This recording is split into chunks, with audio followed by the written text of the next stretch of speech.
guys. Kung bago ka pa lang sa aking channel, baka pwede nyo pakihit ang subscribe, palitin po. So, update po tayo ng kay Soto. Ano uling laro niya sa Georgia, kung saan hindi naging maganda ang baksak niya.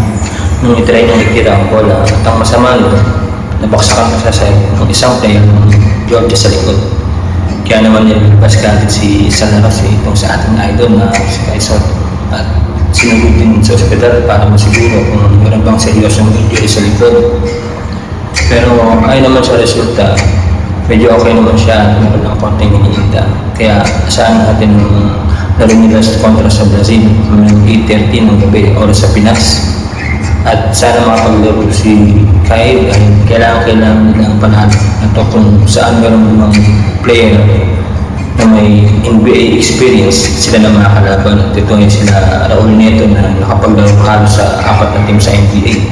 Si Cristiano Felicio ng Chicago Bulls at Didi Luzada ng Pelicans at Portland. Si Marcelino Huertas na naglaro sa Lakers at si Bruno Caboclo sa Raptors, Kings, Grizzlies at Houston Rockets.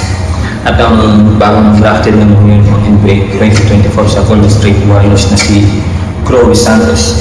Kaya hindi talaga basta-basta makakatapat nila sa semifinal round ng FIBA of Beauty. Kaya kailangan talaga natin ang servisyo ni Idol Kyle sa team kasi malaking tulong talaga siya sa magpalipensa o maka-opensa. Kaya ipanalangin natin na maging okay ang lahat, lalo na kay Kyle na makapaglaro siya lahat sa Brazil lang sa ganun.